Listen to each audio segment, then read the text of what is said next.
성도 여러분 안녕하십니까? 오래간만에 좀 뵙는 것 같습니다. 제가 그동안에 조금 일이 있었어요. 그래서 약간 말씀드리고 좀 시작을 할까 합니다. 두 가지 일이 있었는데요.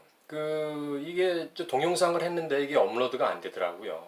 그래서 그 문제를 찾는데 조금 시간이 걸렸는데, 그게 이제 해결될 쯤 돼가지고, 이제 보시는 대로 제가 인대에 손상이 갔어요. 그래서 이거 인대 어떻게 끊어지고 그러니까 굉장히 아프더라고요.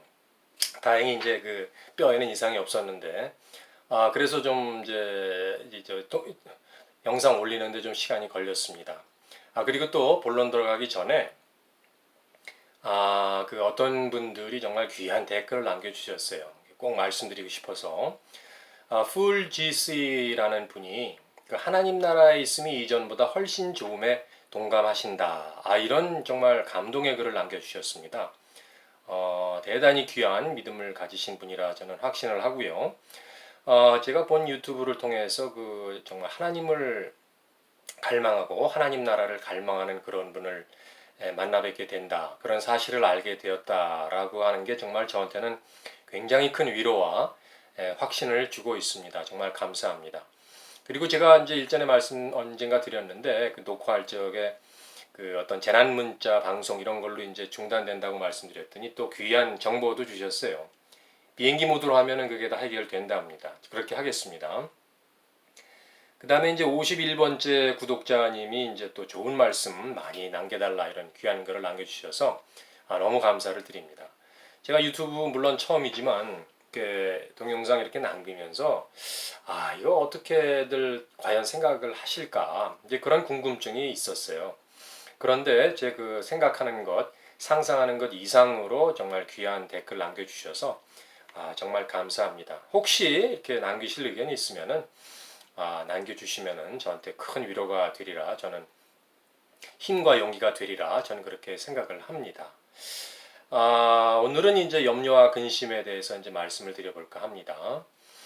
염려 근심이 근데 언제부터 생겼을까? 이제 저는 그런 생각을 한번 해보게 되었어요. 생각해 보니까 그거는 이제 아담과 관계가 있겠다. 틀림없이. 아담이 죄짓기 전에는 염려 근심이 없었을 것이다. 왜냐하면 하나님의 형상으로 창조된 아담 아니겠습니까? 근데 형상과 모양으로 창조됐다 그랬는데 그 형상과 모양이라는 게 바로 어떤 하나님의 영적 인격체 혹은 또 하나님의 어떤 도덕적 형상 이제 이런 거라고 되어 있거든요. 예언피 성경 보면은. 그렇기 때문에 하나님한테는 당연히 근심 걱정이 없었죠. 그리고 평안만이 있었지 않았겠습니까? 그런 형상과 이미지를 닮은 아담에게는 죄 짓기 전에는 평안만이 있었겠다. 어떤 근심과 걱정은 없다라고 이제 저는 생각이 든 거죠. 근데 이제 우리가 알다시피 불순종의 죄로 인해서 그가 하나님과 관계가 단절되었지 않습니까? 그러니까 이제 에덴에서 추방되었죠. 그러니까 에덴에서 추방되었을 때 하나님께서 모든 것을 저주했지 않습니까? 땅도 저주했고 그 저주의 결과로 평생 수고해야 되고 그 고생의 결과로 말미암는 것이 근심과 걱정 이런 게 아니겠느냐. 저는 그렇게 생각이 이제 들었습니다. 묵상을 해보았습니다. 일평생에 근심하며 수고함이 슬픔뿐이라. 솔로몬이 전도서 7장에 이제 그런 말을 했어요. 그리고 욥기서 5장 7절에도 무슨 말이 있냐면은 인생은 고생을 위하여 났나니 불꽃이 머리 위로 날아감과 같다. 인생은 고생을 위해서 태어났다는 겁니다. 그러니까 에덴에서 추방된 아담으로 말미암는 일평생의 수고, 어떤 고생, 이거는 인간에게 주어진 숙명이다. 이제 이런 생각을 할 수가 있을 것 같아요. 물론 그 숙명은 예수님을 만나기 전까지겠죠. 예수님 만난 다음에는 그것이 이제 문제가 해결될 것이고 해결이 되지 않는다라고 하면은 걱정 근심이 평생 인간에게 쫓아다닐 것이다. 이제 이런 생각을 해보았습니다. 저는 정말 예수님 만나기 전까지 오랫동안 걱정과 근심, 염려 속에서 살았던 사람이었습니다. 예수님께서 얼마나 많이 걱정하지 말라, 염려하지 말라 이런 말씀을 명령으로 저한테 많이 주셨어요. 그런데도 저는 순종을 하지 못했습니다. 누가복음 12장에 너희는 무엇을 마실까 무엇을 먹을까 하여 구하지도 말고 근심하지도 말아라 이런 말씀을 하셨어요. 그러니까 염려와 근심이라는 것은 하나님의 말씀이 내 속에서 뿌리를 내리지 못하게 하는 거였다. 이제 그렇게 생각이 들고요. 그러니까 뿌리가 내리질 못하니까 말씀이 역사하지 못하는 거죠. 활동하지 못하는 거죠. 마태복음을 제가 이제 읽다가 순서가 되어서 아주 흥미로운 단어를 제가 하나 발견하게 되었어요. 초크라는 단어인데 영어 성경하고 이제 물론 같이 보니까 이제 그런 단어를 발견했습니다. 우리가 알고 있는 그 아로니아라는 건강식품이 있죠. 그게 이제 폴란드에서 주로 많이 수출되는 건데 90%를 수출한답니다. 근데 그 아로니아 열매를 먹고 사슴이 기절을 했답니다.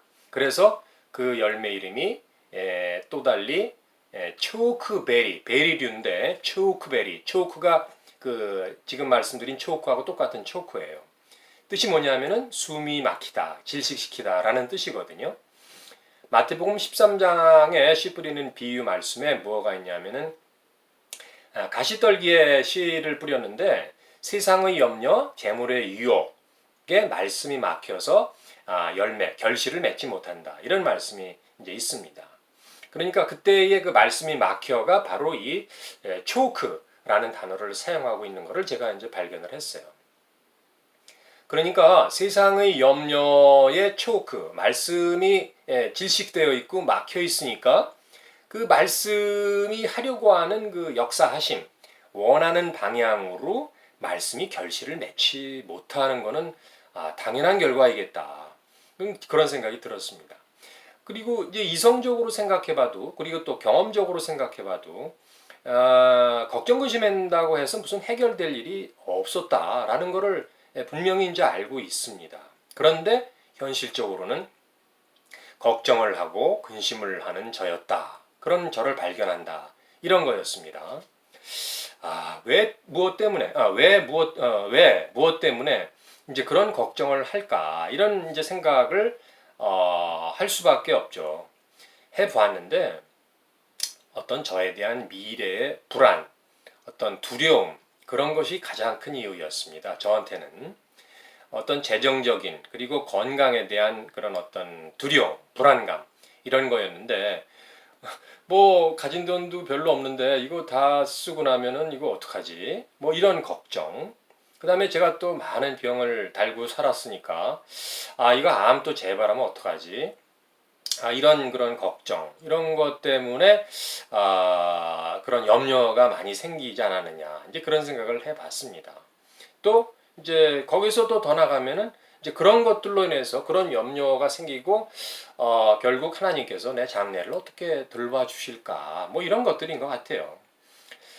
그런데 이제 묵상을 해보니까 결국 그것은 그 살아계신 하나님에 대한 무지 제가 잘 알지 못했기 때문이었다. 하나님에 대한 믿음과 신뢰가 부족하기 때문이었다라는 것을 저는 깨닫게 되었습니다.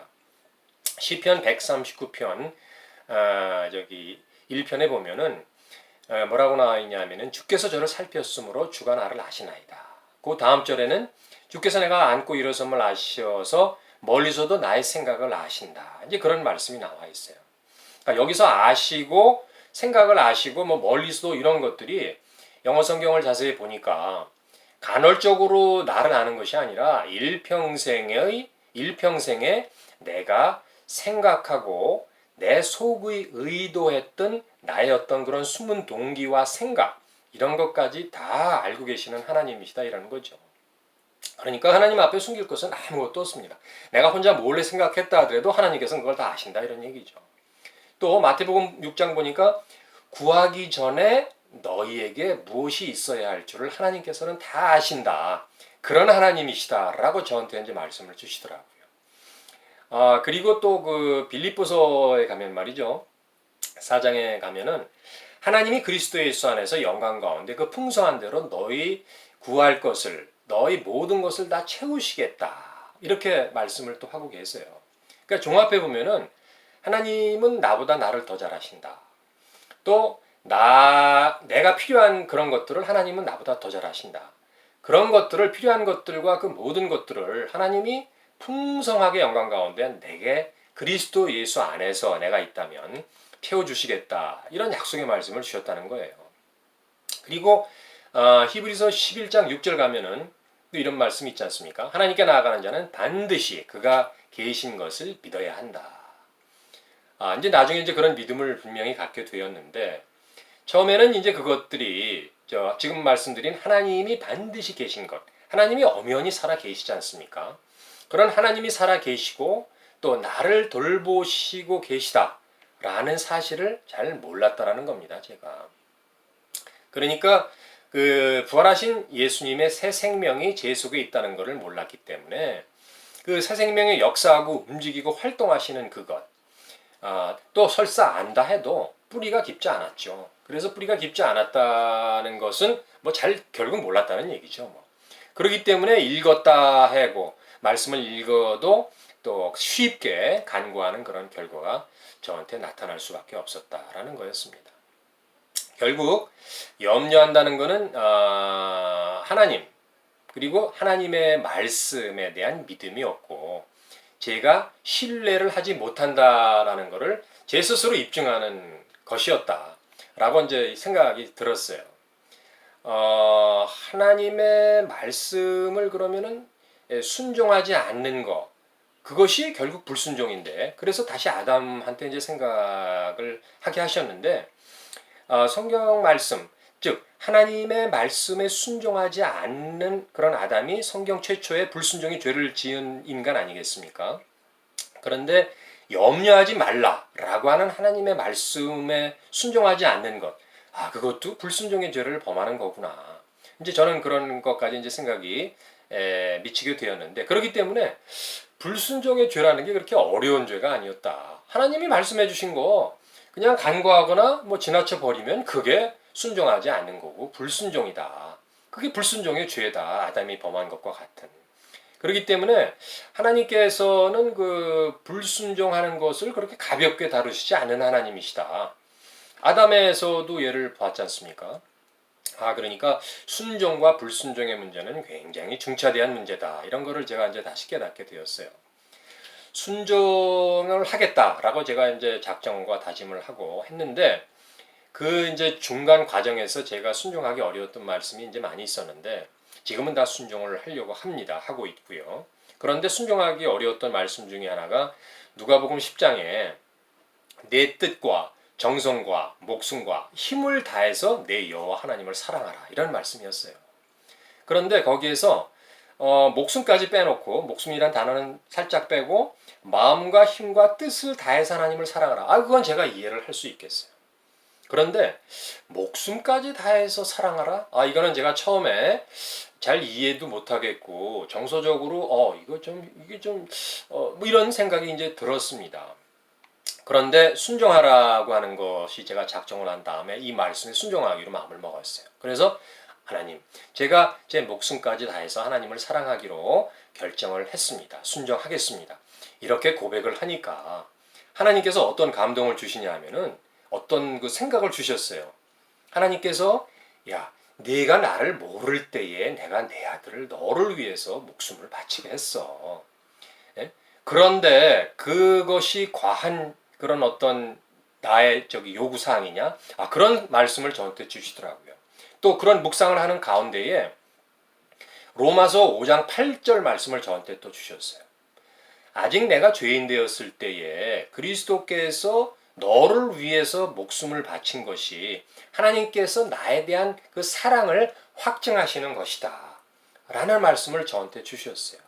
그렇게 묵상을 하고 나고 하니까 하나님께서 저한테 그 목숨까지 다해서 사랑하라고 한 말이 그게 전혀 뭐 어떤 거침이 없더라고요. 걸림돌이 없더라고요. 당연하다 이것은. 그래서 이제 그 말씀을 제가 순종하게 되었다라는 거였죠. 하나님께서 저한테 염려하지 말라고 많은 말씀을 주셨는데 그러면은 그 염려하지 말라고 하는 그 종류가 어떤 것일까 하는 그런 또 묵상을 하게 되었는데 묵상을 하다 보니까 그 염려에는 크기, 어떤 종류의 관계가 없다라는 것을 저는 깨닫게 되었습니다. 하나님께서는 그 나의 큰 문제, 큰 걱정만 이렇게 주시하시는 것이 아니라 나의 작은 신음소리, 작은 어떤 세미한 걱정도 다 관심을 갖고 보고 계시더라 하는 것을 제가 깨닫게 되었어요. 그러니까 나에 관해 발생하는 그 어떤 크고 작은 것일지라도 하나님의 관심에서 벗어나는 것은 아무것도 없다. 그런 하나님이심을 내가 몰랐다라는 그런 무지의 소치였다라는 것을 제가 깨닫게 되었다라는 겁니다. 그렇기 때문에 하나님의 말씀을 정말 내가 안다라는 것이 너무 중요하다라는 걸 다시 깨닫게 되었고요. 그런데 하나님께서 나를 아신다라고 했는데 그 말씀에 대해서 내가 어떻게 그동안 반응을 했냐? 하나님께서 나를 아신다고 했는데 나는 그럼 하나님을 알고 있느냐? 이제 이런 또 생각이 제가 들었어요. 제가 과거에는 이제 객관적으로 뭐 성경도 읽고 뭐 말씀도 뭐 가르칠 적도 있었죠. 그런데 그것이 객관적으로 말씀을 대했던 것이 아니냐는 생각이 저한테 들었습니다. 왜냐하면은 나의 말씀으로 받아들이기 전에 그 말씀으로 그냥 뭐 설명하고 해석하고 뭐 의미를 깨닫고 하는 것들이 객관적으로 할 적에는 지금 생각하니까 말씀이 저하고 관계가 없었어요. 말씀이 저한테 의미가 없었어요. 그 말씀을 하나님께서 이제 그 어떤 은혜 받고 난 다음이랄지 어떤 하나님이 말씀을 감동으로 주시지 않습니까? 그건 하나님의 사인이었어요. 말씀을 받으라는. 그래서 그 말씀을 그때 분명히 빨리 받아야 된다라는 게 이제 저한테 확신으로 왔고요. 그때마다 이제 저는 말씀을 이제 받고 있죠. 근데 그때 물론 말씀이 이상한 말씀이라는 건 좀 그렇지만 저한테 합하지 않은 말씀일 수가 있지 않습니까? 상황에 맞지 않는 말씀일 수가 있지 않겠습니까? 그거 차치불문하고 저한테 순종함으로 받아야 된다라는 게 이제 저한테 주신 감동이었기 때문에 그 후에는 어떤 말씀을 주시건 간에 이제 저의 말씀으로 마음에 새기고 받아들이는 것으로 하고 있습니다. 그 나의 말씀으로 받아들일 때 그 말씀이라고 하는 것은 제가 묵상을 하고 깨닫게 귀한 깨달음을 주신 것은 하나님께서 나에 대한 관점으로 주신 말씀이다라는 것을 깨닫게 되었어요. 무슨 말이냐 하면은 하나님께서 그 말씀대로 내가 되어지는 그런 존재를 바라시기 때문에 저한테 주신다라는 그런 깨달음이었습니다. 하나님 보시기에는 그 말씀의 기준으로 해서 보면은 얼마나 제가 정말 부족하고 정말 그 미련하고 하겠습니까? 그러니까 하나님께서는 그런 말씀으로 저의 기준을 삼아야 된다. 또 제 입장에서 보면은 저는 그 하나님과의 바른 관계가 있기 때문에 그 말씀을 저한테 주실 적에는 순종하기로 한 다음에 말이죠. 전인격적으로 다시 말해서 지정의를 사용해서 그 말씀에 반응을 하고 적응을 해야 된다. 이제 그런 거였습니다. 말씀에 관한 한. 그렇기 때문에 하나님께서 말씀을 저한테 주실 적에는 하나님 입장에서 보거나 저의 그 순종의 입장에서 보거나 어떻게 보면은 하나 되는 것, 일치되는 것을 요구하시는 것이다 라는 것이 깨닫게 되었어요. 내가 거룩하니 너도 거룩하라. 내가 너를 사랑하니 너도 내가 너를 사랑한 것처럼 내 이웃을 사랑하고 내 친구를 사랑해라. 이런 말씀을 주시지 않았겠습니까? 그러니까 하나님이 원하시는 것은 그런 하나님의 사랑과 거룩이 나의 사랑과 거룩이 되어라. 하나 되어라. 같이 되어라. 라는 말씀으로 이제 주신 거다. 저는 그렇게 깨닫게 되었습니다. 그러니까 결국 또 말씀드리지만 제가 할 일은 하나님께 그 주시는 말씀에 순종하는 거였다 하는 거죠. 그런데 그 묵상하는 가운데 그 순종하는 말씀이 많이 있는데 그 말씀에 깔려 있는 것은 결국 하나님의 사랑이 깔려 있다라는 것을 저는 또 깨닫게 되었습니다. 무슨 얘기냐면요. 하나님께서는 그 말씀을 주시는 게 하나님의 그 말씀의 상태에 제가 부합되도록 한다라고 말씀드렸지 않습니까? 그러니까 하나님은 저를 너무나 잘 알고 계신다고도 아까 말씀드렸고요. 하나님은 제가 어디서 실족하는지, 어디서 잘 넘어지는지 너무 잘 알고 계세요. 그것은 제가 어디서 죄를 잘 짓는지를 잘 아신다는 거였어요. 그러니까 그런 그 죄 짓는 곳, 그런 환경, 그런 그 어떤 상황을 잘 만들으세요. 하나님께서는 조성을 하세요. 때로는 그리고 허락도 하세요. 그런 상황에 제가 접하게 될 때 그 이유는 하나님의 능력에 힘입어서 하나님의 능력을 갖고 제가 그런 환경과 상황을 능히 뛰어넘기를 바라시기 때문이다 하는 것을 제가 깨닫게 되었습니다. 그러니까 예전에는 그런 상황이 오면은 이거 왜 자꾸만 이런 일이 나한테 있지? 왜 머페 법칙이 나한테 자꾸 적용되지? 이런 생각을 했었습니다만 이제는 하나님께서 주신 어떤 축복의 쌓임을 제가 자각을 하는 거죠. 이거 순종해야 될 영역이 또 왔네. 그래서 의도적으로 제가 이제 순종을 하게 됩니다. 그 결과는 하나님의 결국 그 축복이에요. 하나님의 기쁨과 감사를 주시는 것이고, 근데 그 과정이 물론 순탄치는 않지만 결국 순종으로 밀고 나가야 된다는 거에는 원칙이 이제 서 있다 이런 얘기입니다. 그래서 결국 그것이 하나님의 사랑의 손길, 하나님의 섭리의 은혜다라는 거를 이제 처음부터 깨닫는 것이 이제 저한테 중요해졌어요. 하나님의 우리가 문장을 읽으면 행간을 읽어야 된다고 그러지 않습니까? 그렇게 딱 뭐가 닥치면은 하나님의 숨은 뜻이 있다라는 것을 이제 분명히 깨닫게 되었어요. 제가 이 손 다칠 적에도 제가 이제 자전거 타다가 이렇게 넘어진 건 아닌데 이렇게 손을 짚었거든요. 그런데 딱 통증이 왔어요. 제가 예전에 왜 이제 왼쪽 팔에 골절 자전거 타다 그것도 골절을 해가지고 한 4, 5개월 고생을 했거든요. 깁스하고 얼마나 불편합니까 깁스하면. 그래서 딱 하는 순간 이거 골절되면 또 이거 고생하고 골치 아픈데 라고 했는데 곧 이어서 어떤 생각이 들었냐면은 이거 하나님이 왜 이런 또 이렇게 약간의 환난을 주실까라는 생각이 먼저 들었어요. 그리고 생각된 게 이거 하나님이 분명히 주시는 사인인데 왜 주셨을지는 모르겠지만 그런 생각이 들었고요. 근데 제가 한 3일 동안 엘리야가 엘림나무에서 먹고 잠잔 것처럼 정말 3일 동안 그냥 잠만 잤습니다. 잠만. 이게 몸이 너무 자면 잠이 안 오잖아요. 근데 잠이 오는 거예요. 먹고 나면 잠이 오는 거예요. 그래서 제가 이거 엘리야처럼 하나님이 다루시네. 이제 그런 생각을 감히 제가 또 해봤습니다만 여하튼 그런 것들이 다 하나님이 저한테 물론 저의 실수입니다만 실수를 통해서도 하나님이 저한테 선을 이루어 가시더라라는 거였습니다. 그래서 하여튼 그렇기 때문에 저한테 결국 선을 이루어 가시는 하나님이시기 때문에 좋은 거 주시는 하나님이시다. 이런 거를 알기 때문에 그런 어떤 환경이 접한다. 그러면 하나님의 뜻임을 간파하고 나면은 그 다음에 말씀드리려고 하는 거는 순종하기가 쉬워지더라 하는 거였어요. 순종하는 것이 하나님께서 주신 것임을 깨닫고 하는 순종이니까 순종이 쉬워지고 순종이 하나님과 동행하는 순종이다라는 것을 제가 깨닫게 되니까 얼마나 그 순종 자체도 약간의 어려움은 있지만 감사하고 순탄하게 지날 수 있겠습니까? 하여튼 그런 거였습니다. 요번에 한 일주일 넘게 제가 동영상을 못 올렸는데 제가 이제 결국 이것 때문에 그랬거든요.